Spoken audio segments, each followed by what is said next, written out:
All right, Palm Desert Food and Wine. How you guys doing? All right, I love the energy. You guys are the troopers, sticking it out. Love it. All right, let me tell you guys a little story about our next chef. In 2014, Chef Peter Smith jumped at the opportunity to flex his culinary creativity on a global level and accepted a position as the Director of Culinary for Global Operations at Marriott headquarters in Bethesda, Maryland. All right, in 2017, Smith accepted the position as the executive chef at the JW Marriott Desert Springs Resort and Spa in Palm Desert, California, right here. In his new role, he oversees 11 food service areas, and most recently, he opened a new dining concept called T&T Innovation Kitchen. Smith loves the camera and has appeared on many local and national television shows. Most recently, he filmed Breaking Bread, appeared on Food Network's Guys Grocery Games, and will be on the next season of Hell's Kitchen. Guys, please join me in a warm welcome for Chef Peter Smith. Thank you, everybody. Everyone can hear me. I guess the one good thing about finishing off the festival is everybody's like almost already left, I think, which is okay. It's like almost cooking for a family and having a close audience here. So as he said, I work at the JW Resort. I'm the executive chef over there. And recently we just opened a innovation kitchen called T&T Kitchen, which we opened October 26th of last year and has essentially gone from strength to strength. We opened with about 6 to 8 covers a night, and we only seat 30 people, so we're a small, intimate chef's table. But only doing 30 covers a night, starting off with 8 people, essentially we were just under 30% full. So when I was asking people if they could please tell their friends about us, they were saying, we might, but once word gets out, you guys are going to be so full, we won't be able to get a reservation. And that's actually been pretty true. We've, as I said, opened October 26th, and we are sold out, I think, through April or May right now. Bearing in mind, we only seat 30 people. Very intimate chef's table. The chefs cook the food. We're fully on display like I am today. And we hand deliver the food and we explain the ingredients and we explained the method of which the food was cooked, the inspiration of the food. And of course, people like to ask us about our backgrounds, etc. Which is why I wanted to cook my dish today. More and more, I'm hearing about home cooks doing sous vide cooking. Has everyone tried sous vide cooking at home? You have. So hopefully after today, at least you'll be able to sous vide chicken with some interesting ingredients. So as I said, delivering the sous vide food, people are saying, "Oh, we just bought a sous vide iron at home." And there's many different brands. There's Polyscience is what I like to use, and there's a myriad. I think these guys, Pacific Sales, are storing them. And there's a bunch of other ones. KitchenAid makes them as well. And they're actually a really, really, really easy way to cook. Like the old crockpot commercials on the infomercials years ago, you can set it, forget it. So today we're going to be doing a lemon thyme sous vide chicken, and I'm going to put some Mediterranean flavors with it just for fun. But essentially, the main ingredient here and the cooking method is sous vide cooking. So it's not boil in a bag. So sous vide cooking was originated years and years and years ago by scientists. And what they were trying to do was create a closed environment or an environment that's manipulated by time and temperature.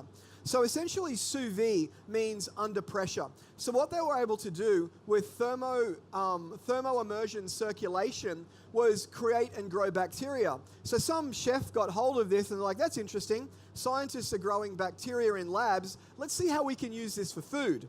So very adventurous. So they started using the sous vide cooking method. And what they realized is, say for a chicken breast, we need to cook chicken to 165 degrees, so they tell us.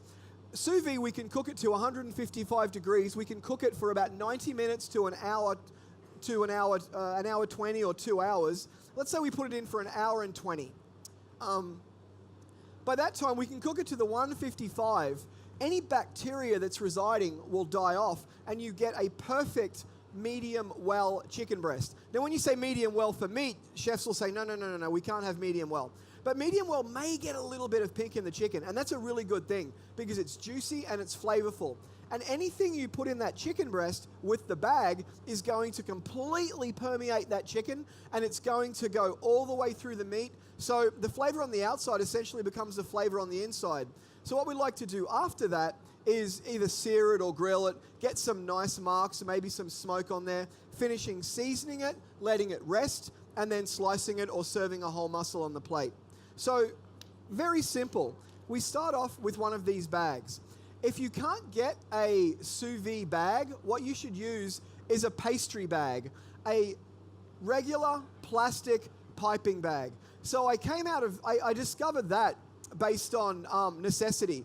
I was trying to sous vide actually vacuum pack some truffles to save them, and we didn't have any vacuum pack bags left. So I grabbed my pastry chef's plastic piping bags, sealed it, worked perfectly.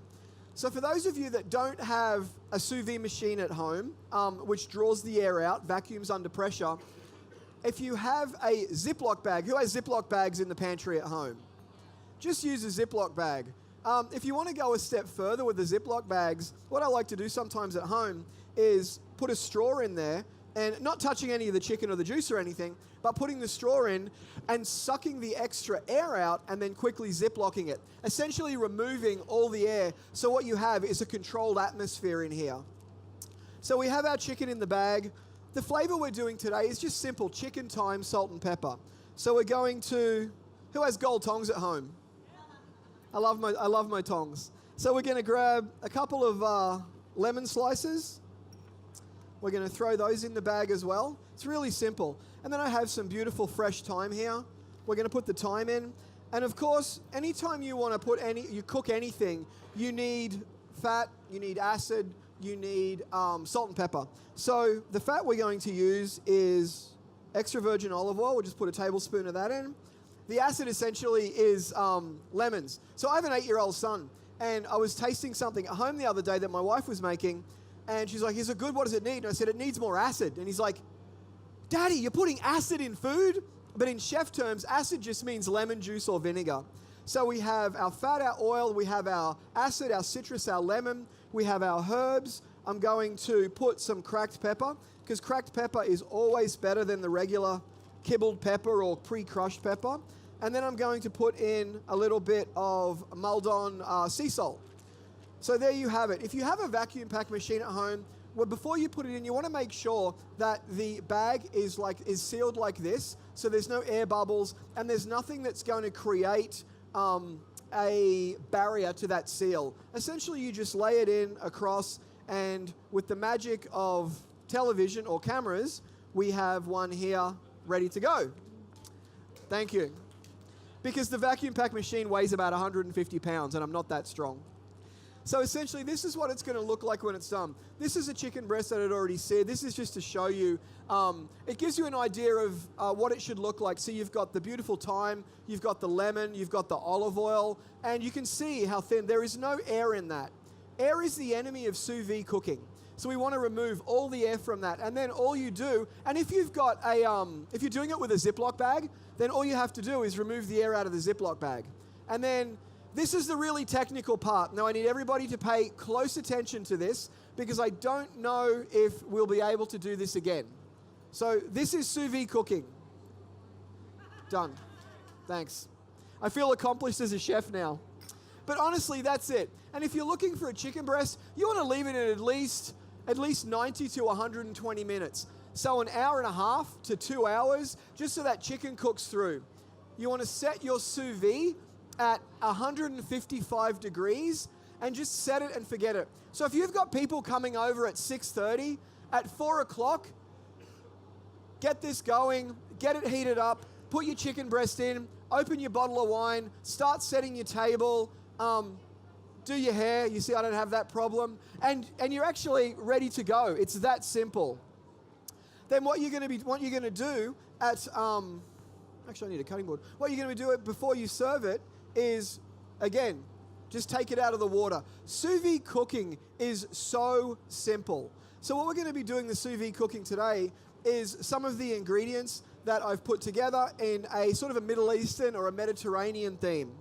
So what we have is a baba Ghanoush, which is an eggplant dip. And if you don't want to make this, you can buy this from Whole Foods. You can buy this from Bristol Farms. I think even, Walmart, Stater Brothers, Safeway, Ralph's carry this. But it's a beautiful eggplant dip.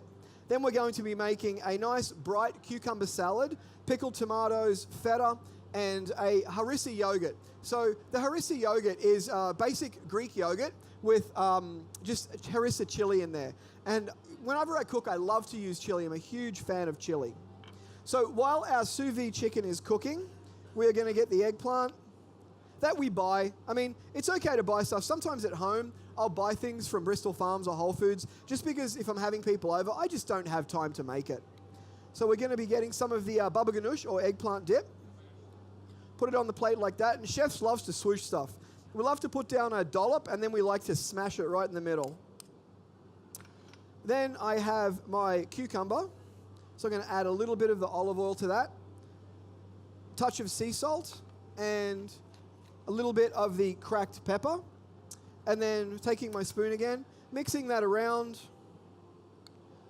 and just adding this to the plate. So this is something we would probably do in our TNT kitchen. And TNT kitchen, I have great cameras that film and hone in right on the plate, so you can actually see the art of plating or just plating food, which is really interesting for some people. So the question was, when is TNT open? So TNT is found in the back of JW. It's sort of a speakeasy style restaurant. You have to actually walk through Rockwood Grill to get there, and we only open Friday and Saturday nights so far. And I'm hoping that's the only nights we open because I'm pretty busy doing other stuff. So it does. It makes it exclusive for people to get in. And I get people texting me and calling me and emailing me with nasty messages saying, why can't we get in your restaurant? I was like, I'm sorry, we're busy. But being busy is a really good thing to have. So now we have our pickled cherry tomatoes, which I'm going to place on the plate as well. And you can put this with anything. Sous vide chicken, you can do mashed potatoes, pasta, butternut squash. Serve it with French fries if you need. There is no wrong way to serve this chicken. Next, I have some feta. So I'm just going to sort of sprinkle the feta on the plate like that, using my tongs. I like everything to look sort of rustic and like uniformed chaos, I think people call it. It looks like it was meant to be there, but we know that it might not have been. And then I've got my Harissa Yogurt, which I made again. Harissa is something you can buy at any of the supermarkets. It's a Middle Eastern or a Moroccan style paste. And then you can mix that with olive oil. You can mix that with yogurt. You can mix that with any of the vinaigrettes. And it's a little bit spicy, but it's got a really rich, vibrant, roasted flavor to it. So I'm going to use my tongs. And I'm just going to splash this on the plate a little bit, just because I like the whimsical look of it.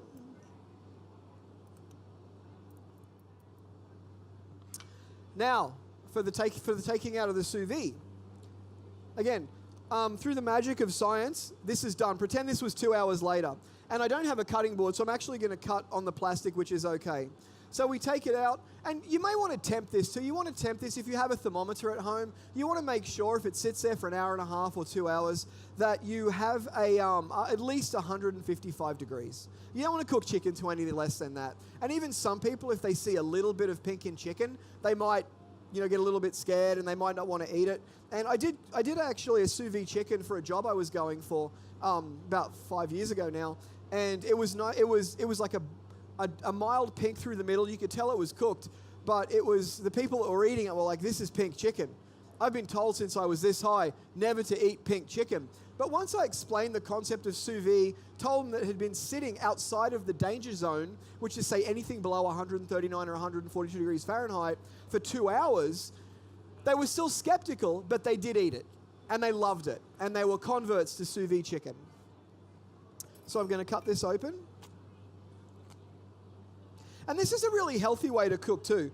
Because if you put this in a bag without the olive oil, just with lemon juice, salt and pepper, you've essentially got a beautifully cooked, moist chicken that you might not be able to do like roasting in an oven. Because you roast something in an oven, you need oil. You need some fat. You need some butter in there. Sous vide, we can actually do it without any fat at all. I'm listening to myself up here. I sort of sound like an infomercial. I don't know how I feel about that. So I'm going to take the chicken. I love to cut things lengthways just so you see it. So I'm going to present that on the plate. I'm going to hit that with a little more olive oil.